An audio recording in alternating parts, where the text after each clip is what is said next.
a school built on top of the clouds where the students ride in flying cars to class, and they all have superpowers. There's Rubber Man, who looks like Luffy. There's Frouncing Man, who can turn people into popsicles. There's Scud, who walks like a gust of wind. And our hero Jerry, his parents are recognized as the strongest in the school. Dad is so strong and indestructible that he can knock out a monster with a single punch. Mom can fly at supersonic speeds and has excellent hand-to-hand combat skills. With parents like that, Jerry should be great too. But he's a freak. He didn't have any powers. That's right, he was a loser. To avoid embarrassing his parents, he had to pretend he had powers. Until the day the school tested the abilities of the new students. The strongest were assigned to the hero class, and the weakest were assigned to the assistant class. The assistant class, as the name suggests, serves the hero class. First up is this little curly-haired guy. Don't look at him.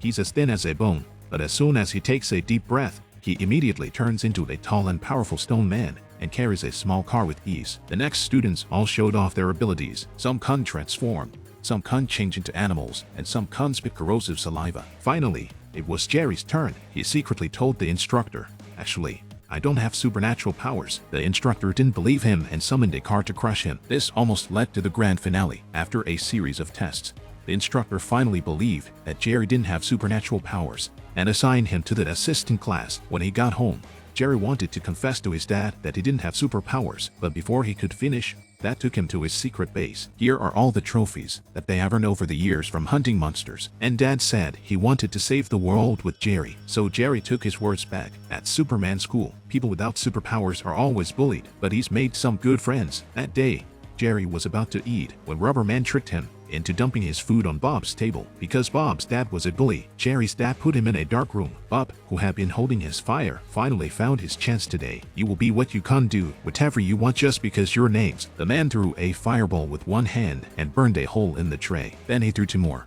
almost turning the restaurant into a crematorium. Jerry was so scared, he ran for cover. Bob jumped up on the table and went after him. Then the boys came out to help. Just as Bob was about to attack them, Jerry finally awakened his powers. Jerry threw the ball with such force that it almost sent Bob to his death. Then Bob continued his attack. Jerry took the fire extinguisher and taught Bob a lesson. At that moment, the principal came over and put them in the punishment room. After the principal's mediation, the two finally reconciled their differences. As Jerry had activated his supernatural powers, he was transferred to the hero class. The teacher of the hero class is no ordinary person. Just by looking at his big pumpkin-like head, he also met Linda, who could control all kinds of high technology with her mind. Linda had a crush on Jerry right away, and she helped him finish his homework before class. That day in the cafeteria, Jerry invited Anna to eat with him, but the doppelganger took up all the seats and said the assistant class didn't deserve to sit with the hero class. They had to leave in embarrassment. Afterwards, Jerry felt guilty and decided to treat Anna to Chinese food, but Anna waited for a long time but didn't see him show up. It turned out that Jerry was chatting with Linda. He even sent her home afterward,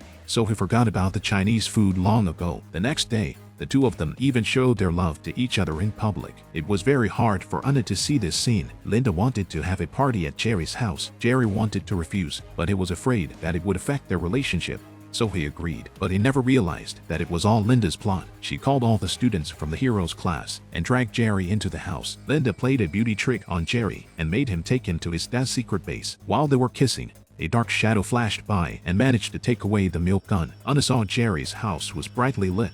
She was curious and went inside. When Linda saw Anna, she deliberately distracted Jerry. Then she walked over and told Anna, "You don't deserve him at all." Anna was sad and left. Jerry asked Linda what was going on. Linda told him the truth. Jerry was so angry that he dumped Linda on the spot. At this point, Linda was shocked. That day, Jerry opened his parents' classmates' handbook and discovered a shocking fact. It turns out that Linda is the very same Trouble King who defected to the Dark Force 20 years ago. He then realized that the baby gun was missing and immediately thought that Linda had stolen it. The parents were getting ready for the school dance, and what they didn't know was that a disaster was coming. This woman puts on a cape and instantly transforms into an armored warrior. She grabbed a baby gun and turned Superman into a child. Then she turns the other teachers into children. Bob opens the vent with a fireball and leads Anna and the others out, just in time to meet up with Jerry. Jerry apologized to Anna and won her forgiveness. At this moment, The three doppelgangers appear, and the battle is about to start, and turns into liquid and hides in the toilet, kicking the rubber man into the toilet bowl. Bob smashed Scud into the wall with a fireball. Then it's Anna versus Split Woman. The doppelganger punched Anna in the face. Anna was forced to use a big move